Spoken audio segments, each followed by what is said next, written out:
Hey, good morning. It is July, I'll say it's probably July 7th. I could be a day off. July 7th, we'll go with 2015. And back to one of my stream of consciousness videos. And what was I going to talk about? I don't know. I guess I'll talk about this guy who I work with, and um, he just calls me randomly in the morning. I don't work until the afternoon, but he just calls me up and says immediately starts going into religion. Whatever. He's like telling me his kids are atheists. And his older older son he thinks is being influenced on his younger son. Blah blah blah, and he kind of turn him into an atheist. And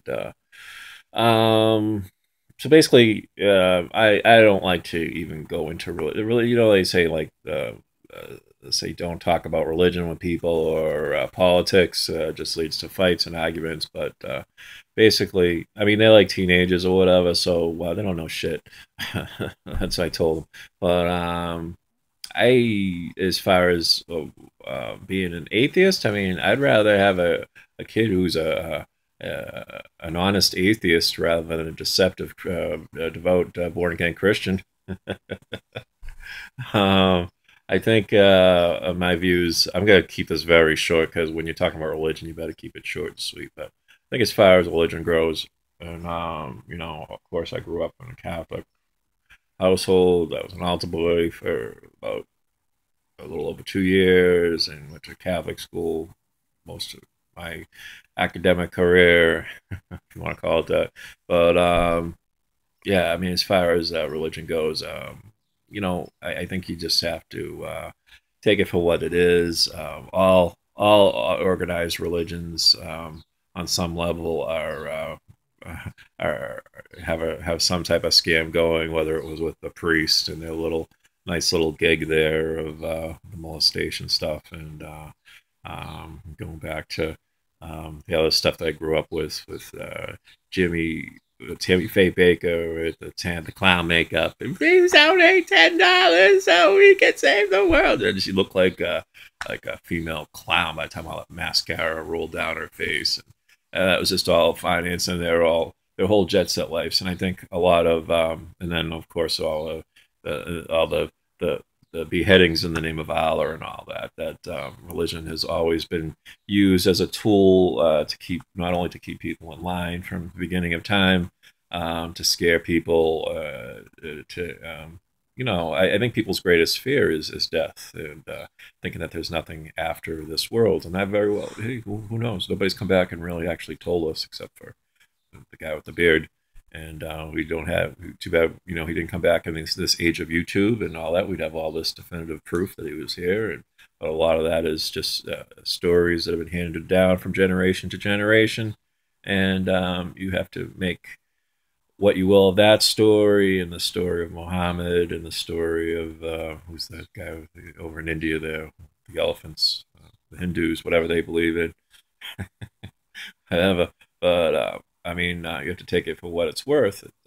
You know, uh, if you look at it from just a primal level, that people would want to, you would have a religion anyway. People would have to come up with something because the thought of not existing is so just like so scary that you would have to believe that, oh, I'm going somewhere after I'm done here, or that this world is so hard to deal with that the next world has to be much better with no suffering and none of this and none of that. And that's the human mind at work trying to justify, well, you know, what is the meaning of being here.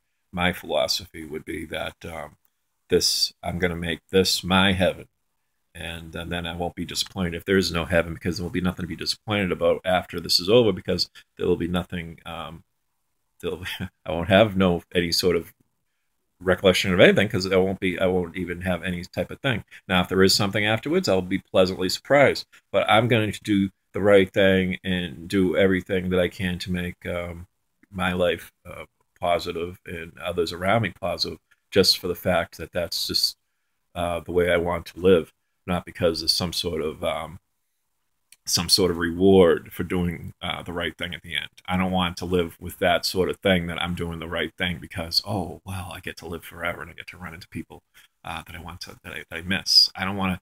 I don't want my actions to be ulterior motives for some sort of payoff at the end. I want the payoff to be that I'm doing the right thing because it feels good to do the right thing. It feels good to not be so selfish and focused on myself, which is how I lived for a long time.